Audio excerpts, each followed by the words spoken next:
of A Farewell to Arms could have been written by a woman. Now, I regard that as a compliment. Hemingway might regard it as an insult, but I don't. Because it is the androgyny in a man or a woman that allows them, even if briefly, not utterly, to be able to put themselves inside the skin of the opposite thing. In many ways, I think it's his greatest novel. I do. It's the truest. It's also heartbreaking. I remember crying and crying and crying. He gets all the boy stuff, the man stuff. He gets the horror of the war. But when people put that book down, what do they remember? They remember a woman dying in childbirth. Hello, Alan here. I'm watching Hello, Alan here. I'm watching Hemingway, the Ken Burns documentary. It's currently showing. I'm watching it on Prime. I've only watched the first 2 episodes, and I want to talk about the first episode here. It takes us through Paris, and see how far I can get with the clips without YouTube shutting me down or shutting the video down. I haven't been warned by YouTube in a while, but I find it really interesting, and especially, well, Brian at Bookish brought up the androgyny of Hemingway and how even he would get his wives to cut their hair short. That's mentioned in this episode. Things like that. But let's go back to another clip, shall we? Battlefield correspondent, big game hunter, and deep-sea fisherman, bullfight aficionado, brawler and lover, and man about town.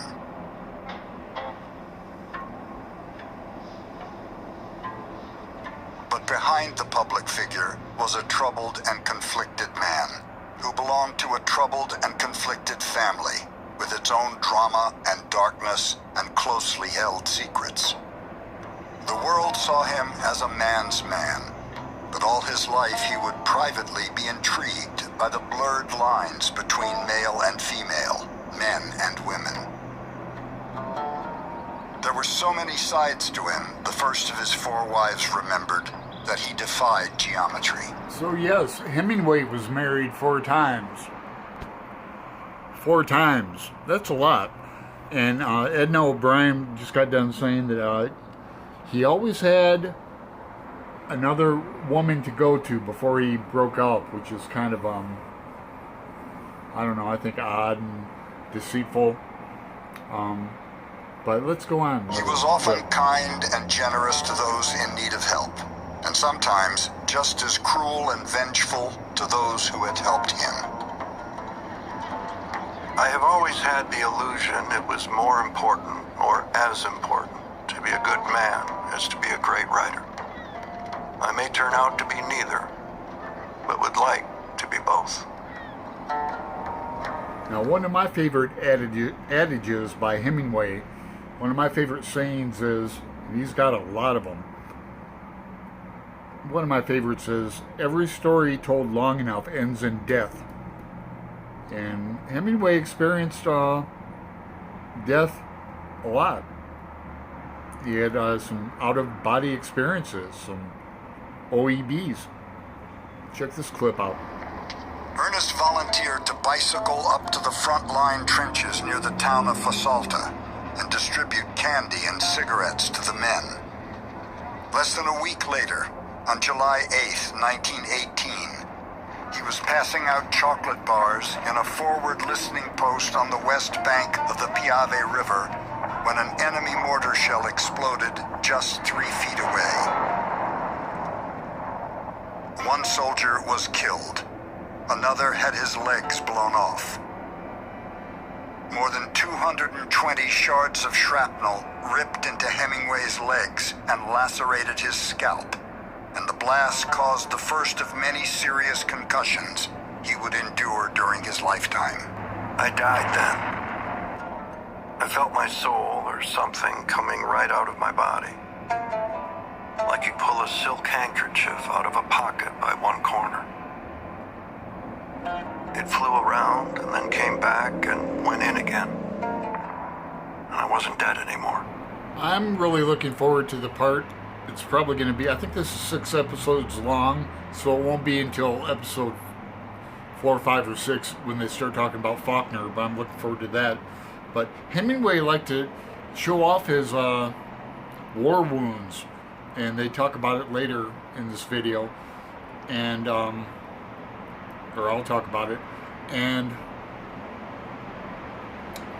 Hemingway lied about some of his experiences, just like Faulkner did in the war. They both, well, are writers, and writers are, what?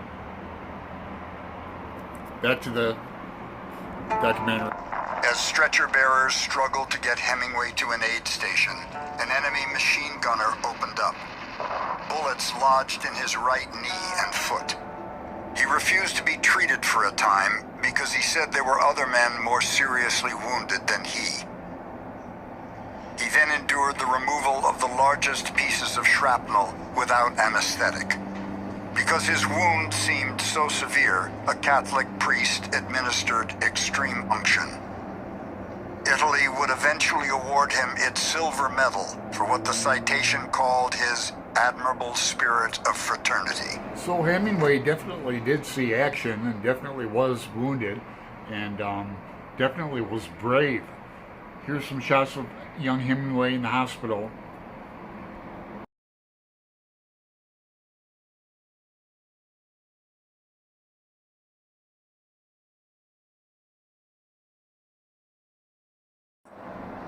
And after he had done this twice, he, too, had a reaction against the war and against talking about it. A distaste for everything that had happened to him in the war set in.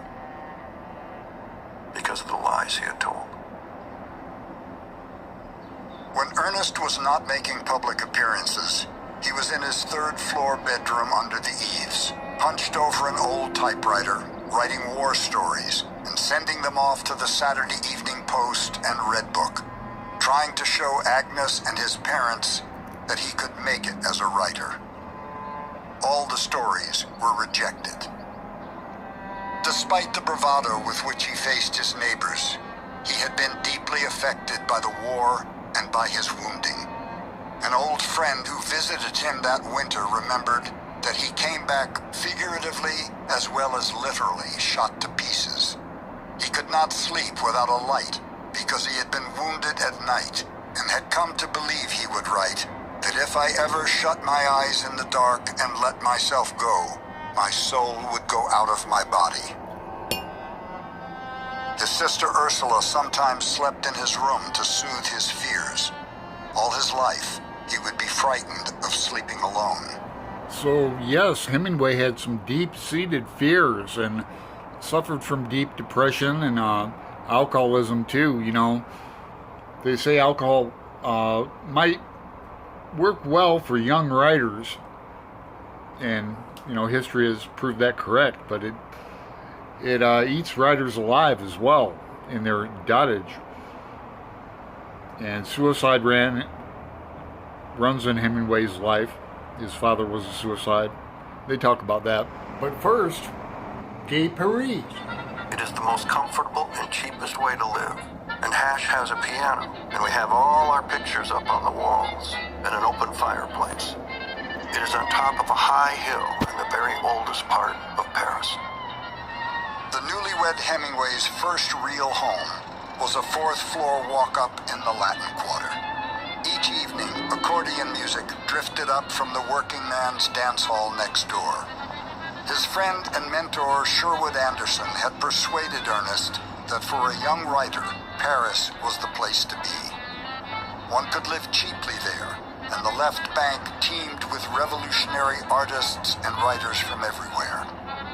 Pablo Picasso and Juan Miró, Igor Stravinsky and Eric Satie, James Joyce, and Gertrude Stein, who remembered Paris as the place where the 20th century was. Ernest was just 22 years old working as a correspondent for the Toronto Star, otherwise unpublished and unknown. But Sherwood Anderson had written letters of introduction to 3 influential friends, generously describing him as a quite wonderful newspaperman whose extraordinary talent was sure to take him far beyond journalism. Now, I knew or know a little bit about Hemingway in Paris in those days in the 20s with Joyce and Picasso and Gertrude Stein. I own a copy of A Movable Feast, but I don't have it behind me. You guessed it, it's in a box in Phoenix. You can do anything. Sherwood Anderson's friends did what they could for the newcomer. The first was the American expatriate poet Ezra Pound. He was well connected in avant-garde literary circles and talked Ernest up to every magazine editor he knew. Gertrude Stein presided over a salon at the home she shared with her partner Alice B. Toklas. Art collector, avant-garde writer, champion of modernism in all its forms, she took a liking to the handsome, eager young visitor with what she remembered as dark, luminous eyes and a flashing smile. She liked his terse, declarative style, too, and offered encouragement and useful advice. Miss Stein had discovered many truths about rhythms and the uses of words in repetition, Hemingway remembered, that echoed the counterpoint he'd first encountered in the music of Bach. So that's something I never knew, that Hemingway kind of wrote with that ear toward Bach. It's something to consider. And something else to consider is his favorite painter was Cézanne. I like Cézanne a lot. Stein also introduced him to the world of modern art.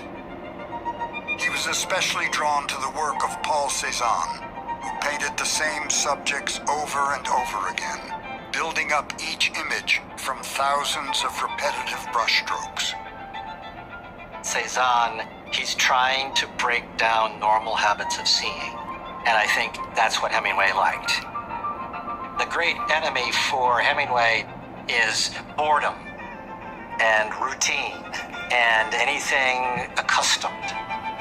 And I think he saw in Cézanne a model for taking the same thing over and over, landscape, landscape, landscape, the same mountain, and rendering it new by looking at it in different ways. And I think that's the model for him. Sylvia Beach became Hemingway's friend too. She ran Shakespeare and Company, a bookstore and lending library at 12 Rue de l'Odéon. He came into my shop and he had an introduction from Sherwood Anderson, but he didn't give that. He'd forgotten to bring it, and he didn't need it because I thought he was so interesting. And he said, "Would you like to see my wounds?" And I said, "Yes, indeed." And he took off his shoe and his sock and showed me all these dreadful scars on his leg and foot. And then we became great friends. Now, coming up here is one of my favorite parts because it's about James Joyce. Shakespeare and Company was a gathering place for expatriate artists and writers. Hemingway charmed them all, including the Irish writer James Joyce, whose daringly explicit novel Ulysses Sylvia Beach had just published. And he set out to educate himself, borrowing books from her shop by D.H. Lawrence, Turgenev, Dostoevsky, Tolstoy. February 14th, 1922. We know a good batch of people now in Paris, and if we allowed it, would have all our time taken up socially. But I am working very hard, and we keep plenty of time to ourselves. I was trying to learn to write, commencing with the simplest things. And one of the simplest things of all, and the most fundamental, is violent death. So I went to Spain to see bullfights, and to try to write about them for myself.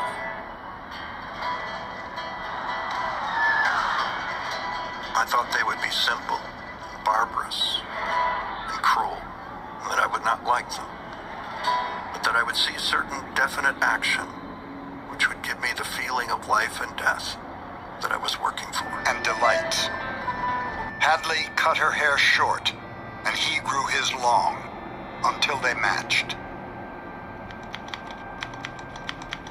Ernest had also decided to abandon journalism in order to do the kind of writing he wanted to do. In newspaper work, he would eventually explain, you have to learn to forget every day what happened the day before. Newspaper work is valuable up until the point that it forcibly begins to destroy your memory. One thing I like a lot about episode 1 is they talk about Hemingway's writing process and his inspiration, autobiographic sometimes, but sparse at all times, and his process. I just really enjoy that.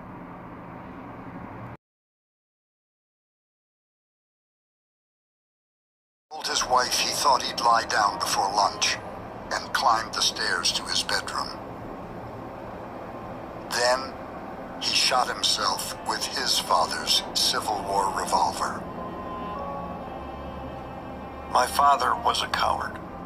He shot himself without necessity. At least I thought so. I had gone through it myself until I figured it in my head. I knew what it was to be a coward, and what it was to cease being a coward. Ernest promised to pay his mother a monthly stipend, but he would privately blame her for driving his father to suicide. I hated my mother as soon as I knew the score, and loved my father until he embarrassed me with his cowardice. My mother is an all-time, all-American bitch. She would make a pack mule shoot himself, let alone poor bloody father. I think Hemingway, among his many, many fears, was terrified. Will that happen to me? Will I become my father? In this Christian, Midwestern, suburban, Illinois family of a unit of 8, of 2 parents and 6 children, 4, at least 4, destroyed themselves by their own hand. 4 out of the 8. Well, I hate to end on this downer note of suicide, but I want to see if YouTube is going to flag me for this, and I'm having kind of second thoughts about even putting it up, but we'll the see. novelist John Dos Passos wrote to congratulate him.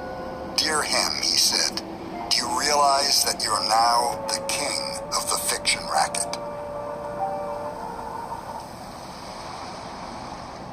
I am very prejudiced against suicide, because somehow I would not like to even run a chance of having to spend the rest of the time with a lot of the sort of people who commit suicide. Although, of course, that doesn't hold true, because there are some swell ones. The real reason for not committing suicide is because you always know how swell life gets again after the hell is over. So you have to resolve in advance to last out the time. When you don't believe that,